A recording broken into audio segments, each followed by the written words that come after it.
your sole purpose in this army? To do whatever you tell me, drill sergeant. Forrest Gump को अमेरिकी cinema की सर्वाधिक चर्चित और पसंदीदा फिल्मों में गिना जाता है।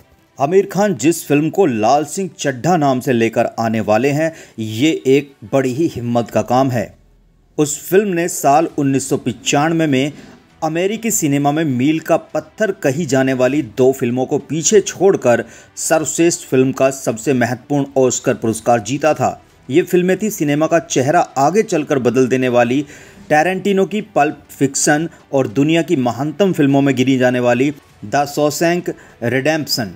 इन 3 फिल्मों में सबसे बेहतर फिल्म कौन सी है, यह बहस तो अमरता ओढ़कर चलती रहेगी, लेकिन टॉम हैंक्स अभिनीत फॉरेस्ट गंप आम दर्शकों के लिए हमेशा दिल के करीब रहने वाली एक इमोशनल फिल्म रही है। रिलीज के साल 1994 में इसे इतना ज़्यादा पसंद किया गया था कि फिल्म ने $677 मिलियन की ताबड़तोड़ कमाई करके ये फिल्म अमेरिका में ब्लॉकबस्टर साबित हुई थी।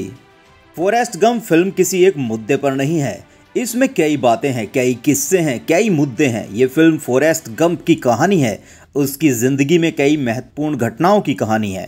फॉरेस्ट गंप में डायरेक्टर ने किसी एक लाइन को न पकड़कर कई पहलुओं को छूने की कोशिश की है, फिर चाहे जॉन एफ कैनेडी की डेथ हो या फिर वियतनाम वार या फिर वाटरगेट स्कैंडल। ये फिल्म फॉरेस्ट गंप की एक एडवेंचरस जर्नी है। इस फिल्म की पटकथा में शामिल झींगे श्रिम्प वाले एक सब प्लॉट से प्रभावित होकर अमेरिका भर में कई बूबा गंप के नाम से रेस्टोरेंट तक खुले हुए हैं।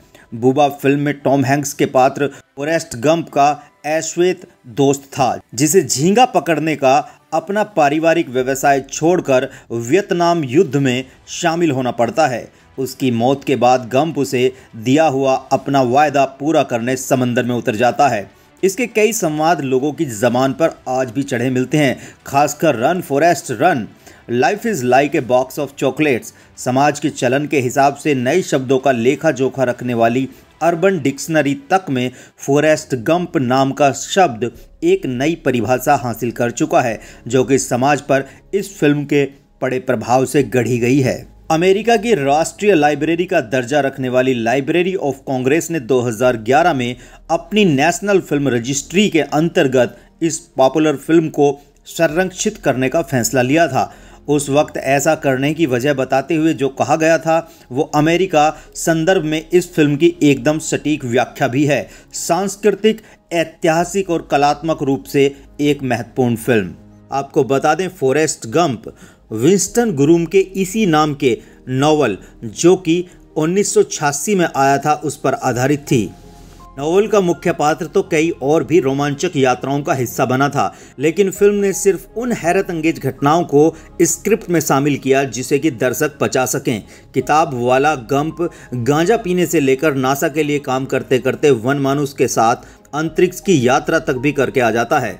शतरंज का चैंपियन बनने से लेकर पेशेवर पहलवान और हॉलीवुड फिल्मों में स्टंटमैन तक बन जाता है और नरभक्षियों के साथ कपास की खेती तक करता है। फिल्म ने ये सब न दिखाकर किताब की तुलना में स्क्रिप्ट को ज़्यादा व्यवहारिक रखा और जादू यथार्थवाद का केवल उतना ही प्रयोग किया जिससे कि फिल्म का जादू कायम रह सके। किताब के विशालकाय और मजबूत नायक की तुलना में अपने सामान्य कदकाठी के नायक को ज़्यादा मानवीय भी बनाया और इसी ने शायद सबसे बड़ा फर्क पैदा किया। सर्वश्रेष्ठ अभिनेता का ऑस्कर जीतने वाले टॉम हैंक्स के भोलेपन ने फिल्म को नई ऊंचाइयां दी। एक सीधा साधा अमेरिकी नायक 20वीं सदी के लगभग आधे अमेरिकी इतिहास से होकर गुजरता है और उस दौर में अमेरिका के मुश्किलों, आंदोलनों, कठिन बदलावों से होकर गुजरने के बावजूद विजयी होकर ग्रेट अमेरिका की अवधारणाओं को मजबूती देता है। जब यह फिल्म रिलीज हुई थी तब अमेरिकी राजनीति में डेमोक्रेट्स पीछे हो गए थे और रूढ़िवादी रिपब्लिकन पार्टी का वर्चस्व बढ़ रहा था। इसलिए कई आलोचक उस दौर की संकीर्ण दक्षिणपंथी राजनीति को भी फिल्म के नायक गंप में मौजूद पाते हैं।